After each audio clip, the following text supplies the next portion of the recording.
Conlang Review, Episode 3, Classical Drawing. First, I'd like to apologize for the delay. My, I recorded the Globasa episode on my first episode of school, but on my first week of school, jeez. I've been thinking too much about YouTube, so I thought I'd be able to get this episode out a lot sooner, but I had a lot of tests, so I couldn't work on it. Also, I pronounced the name wrong in the announcement. I said Rany, it should actually be Rony. And this is the second requested episode that I'm doing. Now let's get in. Now, classical Irani is actually not the official. Is actually the state language of the Iranian peoples, but it's not the national language. For that, they use the Iranian dialects, and it's used in administration and prayers. Also, one thing I noticed while I was looking at the presentation that was provided to me for this language is that there's a lot of words related to religion and blasphemy and stuff like that.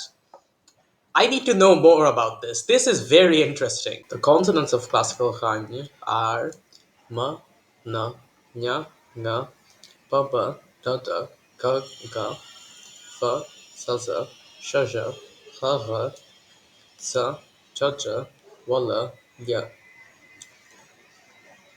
Now, firstly, I wrote the orthographical representation of ñ wrong. It should be n with this diacritic, whose name I forgot. Overall, this consonant inventory is interesting, but it's not too complicated. And I really like the palatal series. One thing I don't like though is the uvular fricatives, though that's just a personal dislike. The only uvular sound that I actually like is the uvular implosive ka, which is why I like Opolawak so much. The vowels are e, u, ü, i, u, e, o, a. Nothing much interesting, but at least it's not a five vowel system. Now, here are some additional notes on the vowels. Only word fin- only y can be a long vowel. And every other vowel does not have length distinction. And word final short vowels are reduced to a schwa. Y is a marginal phoneme and almost exclusively occurs in, watch me butcher this word, yuteo, and its derivatives. The only diphthong is ow, and front vowels closing a diphthong become sh, since there is no ya. Stress is usually not phonemic and usually falls on the first syllable, and secondary stress always falls on the last syllable. However, notice that this says usually. This is because some loan words actually preserve the original stress of the language they came from. For example, there's the word, and I'm gonna hate pronouncing this, machtscharil, and the word order is primarily SO. In the language, clusters usually cannot occur in coda position or at the end of a syllable.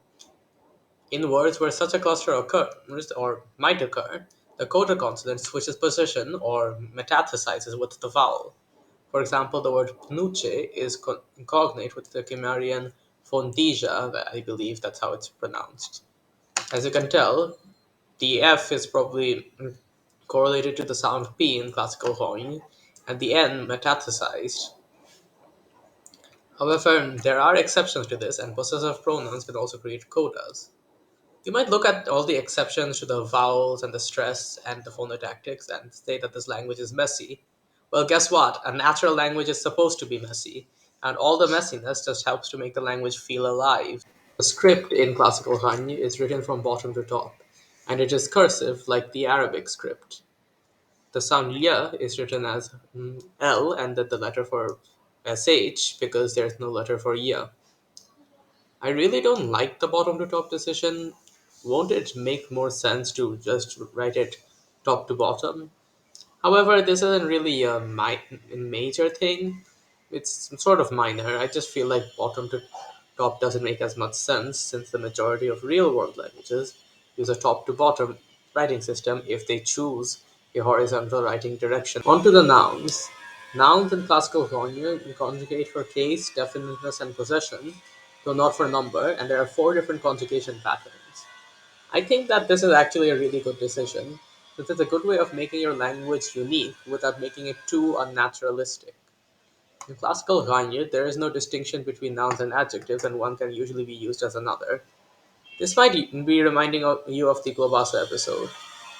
You should go. You should go and watch it if you haven't. It's the first episode I made in this series that I actually feel proud of, since the Okolawak episode was kind of a mess. Again, like nouns and adjectives, verbs are not distinguished from either of them. But some jeez. Some words do have separate verb and adjective or noun forms. For example, khat means to think, but khache means thought. There are five tenses, which are the indicative, simple present, present continuous, past continuous, and past perfect. And there is also an imperative mood. And there are also two form verbs, the simultaneous and the sequential. Though in the presentation they're called the imperfective and the perfective, I don't really get why. The simultaneous just means it occurs at the same time as the other verb, while the sequential means that it happens afterwards. Imperfective means that the action is ongoing or doesn't have a precise endpoint, while perfective just means that it does have a precise endpoint. So it doesn't really apply here. However, this is just a criticism of the terms and not the language itself. The verb conjugation system is. There are a lot of abbreviations in the language as well. For example, the word Rabban means yes sir, which comes from Irbanu Hatban, or I hear and I think.